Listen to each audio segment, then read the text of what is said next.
Davlatimiz rahbari o'tgan yili Farg'ona viloyatiga tashrifi chog'ida Quva tumanida joylashgan Karkidon suv ombori atrofidagi ekoturizm majmuasi loyihasini ishlab chiqish bo'yicha topshiriqlar bergan edi.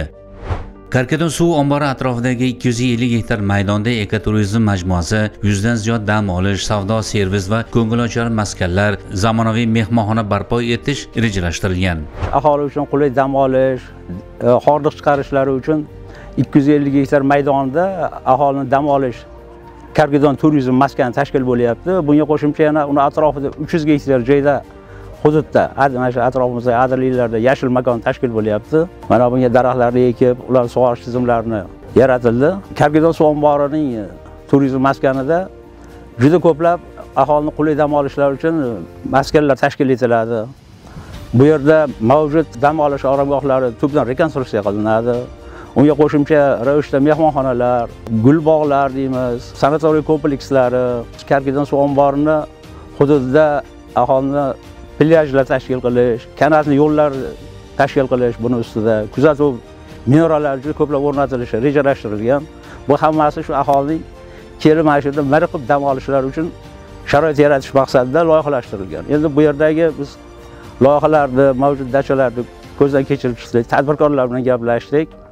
Ularning har biri ham uni qiziqish bilan kuzatishib, o'zlarini dam olish oromgohlarini yanada yaxshilash, rekonstruksiya qilish, qo'shimcha mehmonxonalar, o'sha o'zlarining hududlarini qurish, mavjud binolarni rekonstruksiya qilib, arxitektura ko'rinishini yaxshilash ishlarini ham boshlashdi. Endi biz bunda viloyatimiz loyihachilar bilan ularga yaqinda yordam berib, ularning o'sha loyihalarini tayyorlab beryapmiz. Ayni kunlarda mazkur yo'nalishda amaliy ishlar davom etyapti. Suv ombori atrofida o'zlashtirilmagan adirda yangi loyihalar asosida dam olish maskanlari barpo qilish, yashil bog'lar yaratish, ekoturizmni yo'lga qo'yish bo'yicha katta imkoniyatlar mavjud. Bu yerda ilgari 60 ga yaqin dam olish maskanlari barpo etilgan edi. Ular ma'nani eskirgan. Bu yerda aholi dam olish uchun mo'ljallangan yangi maskanlar quriladi. Mehmonxonalar bunyod etiladi. Xorij tajribasi asosida gul bog'lar yaratiladi. Bu yerda 10 gektardan oshiq maydonda yashil makon, manzarali daraxtlar, gullar bilan buni maydonda yaratish rejalashtirilgan. Bundan tashqari mana shu hududga tutashib ketgan tepa qismimizda sokin hudud. Asosiy kirib kelish bu tomondan kirib kelgan zahoti shunda butun hudud qamrab olib, ularga xizmat ko'rsatish, zonalashtirish loyihalari tayyorlangan. Endi bu yerda ko'proq biz haligi yog'och konstruksiyali binolarni ham rejalashtiryapmiz. Har bir o'sha dam olish oromgohlarida keyin sport maydonlarini joylashtiryapmiz. Cho'milish havzalari, sport maydonchalari ham har bir dachalarga rejalashtirilyapti. Bular hammasi o'sha kelgan odamni tubdan dam olishlari uchun sharoit yaratishni rejalashtirilgan. Suv ombori hududida loyiha takliflari asosida dam olish maskanlarini barpo etish ishlari boshlandi. Qurilish ishlari jadallik bilan olib borilmoqda. Loyihalar tadbirkorlar uchun ham manfaatli bo'lishi shubhasiz. Xususan 4 gektar maydonda 57 ta kottej qurilishi rejalashtirilgan. Ularning har biri o'ziga xos arxitektura va dizayn yechimiga ega bo'ladi. Suv ombori hududida ish boshlagan Karkidon dam olish maskanida yo'lga qo'yilishi mo'ljallangan loyihalarning taqdimotlari ham o'tkazildi. Start berildi qurilishimizga. Xudo xolasa endi bu yerda turizmni rivojlantirib, xudo xolasa bu yerda juda ham ko'rkam joy bo'ladi. Bu yerga 2 oy oldin daraxtlar ekildi, salkam 300 ming yaqin daraxt ekildi. Kottejlarimiz tushyapti, restoran, gostinitsalar, dam olish maskanlari tushyapti. Xudo xolasa tez fursat ichida betlarni bitkazib, odamlarga foydalanishga topshirib, betlarni obod qilamiz. Loyihamiz bo'yicha 6 ta kottej quryapmiz. Odamlarga kelib turizmni rivojlantirish maqsadida odamlar kelib shu yerda oilasi bilan kirsa hech qanaqa kamchiligi yo'q. Eng asosiysi Farg'onada katta dam olish majmuasi yaratilyapti odamlarga. Hududda o'ziga xos landshaft yaratish maqsadida iqlim sharoitimizga mos bo'lgan dekorativ daraxt va butalar joylashtiriladi. Samarasiz bog'lar o'rnida intensiv bog' barpo etiladi. Yerlarga asosan yong'oq, bodom kabi mevali daraxtlar ekiladi. Hududga kirishda yo'lning ikki tomoni ko'kalamzorlashtirilib, piyodalar yo'laklari quriladi. Lavandalar ekiladi.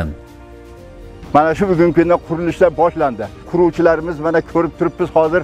Shu dildan quvonib turibmiz hozir biz. Hech o'zimizga sig'maymiz. Nimaga deng? Bitta quriladigan villalar. Mana endi bu zamonaviy turizmning bir turi ekan. Bu zamonaviy turizm hozir zamonamizning eng asosiy bo'ladigan voqealari.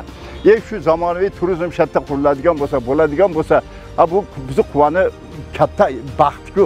Shu yerga kelib mana yosh qari shu yerda damlarni olib, o'sha yerda bir turizm bir rivojlanadi. Faqatgina bu quva yoki viloyat yoki respublikamiz emas, boshqa viloyatlardan, boshqa davlatlarimizdan ham hali turistlar kelib qolishi mumkin. Keladi ham. Eng asosiysi suvimiz bor. Loyihalarni ko'rdik. Shu loyihalar taklif etilyapti ekan, endi o'shalar asosida bo'ladi-da.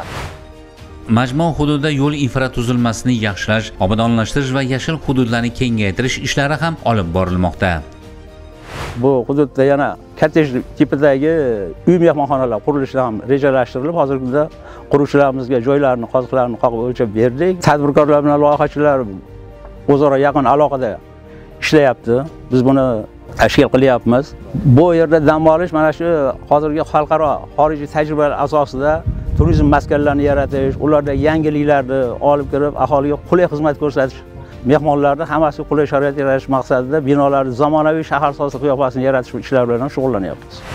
Hududda yo'l infratuzilmasini yaxshilash, obodonlashtirish va yashil hududlarni kengaytirish ishlari qizg'in. Turizm markazining bosh rejasi doirasida mehmonxonalar, dam olish zonalari, avtoturargohlar, o'yingohlar, amfiteatr hamda savdo va xizmat ko'rsatish majmualari joylashtiriladi.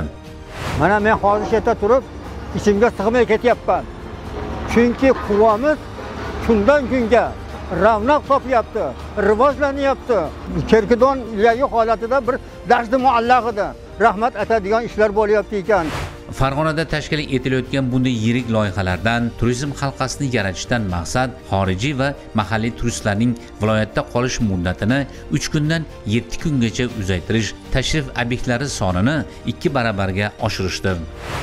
Bundan tashqari hududda uzum plantatsiyasini yaratish bo'yicha loyihalar ishlab chiqilgan. Ayni paytda ekilgan uzumlar parvarishlanmoqda. Hududda yangi texnologiyalar asosida hosildorlikni sezilarli darajada oshirish, shu bilan birga eksportbop mahsulotlar yetishtirishga alohida e'tibor qaratiladi. Mana 85 yoshga kirdim. Unda yosh kirdim. Avvalambor boshlarda qip-qizil dashada oldim. Kerkidon suv omborini o'zimiz qurganmiz. Masjidda yurib. Rashidov kelib ochgan. Mana shu suv omborimiz ham. Nechinchi yillar endi? 60-yil boshlab 68da bitgan. Shu yerlarga qadamrangira qilib keldik. Hozir ko'rib o'zimizni qo'ygan joy topolmayapmiz. Bu daraxtlarni qarang. Ishchi boshlarini mana transportlar hammasi ishga tushib ketdi. Alloh ko'rib turdi bu narsalarni. Buni rivojkorni beradi, barakasini beradi. 5-10 yil ichida toshloq, adirliklar o'rnida o'rmonzorlar, yashil hududlar yaratiladi. Karkidon zamonaviy turistik ko'ngil ochar maskanga aylanadi. Bu joy nafaqat yurtdoshlarimiz, balki xorijliklar uchun ham jozibador dam oladigan maskan bo'ladi.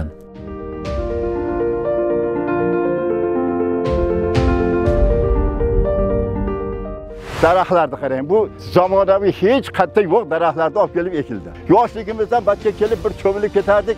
Mana endi agar shu zamonaviy turizm rivojlanadigan bo'lsa, batda katta ishlar bo'ladi. Va quvani bu turizmning rivojlanishiga juda katta yo'l ochiladi. Farg'onamizning faxri. Farg'onada shunaqa turizm joy bor ekan. Borib ko'raylik deb boshqa davlatlardan keladiganlar xuddi shunday deb keladi. Yashil maskanlar, istirohat bog'lari qancha ko'p bo'lsa, aholi ularda shuncha maroqli hordiq chiqaradi. Tabiat bilan uyg'unlashgan yashillik insonni bahri dilini ochib, kayfiyatini ko'taradi. Asosiysi, atrofdagi toza havo salomatligiga ijobiy ta'sir ko'rsatadi. Barcha sa'y-harakatlar inson qadri uchun, uning manfaatlari uchun xizmat qiladi.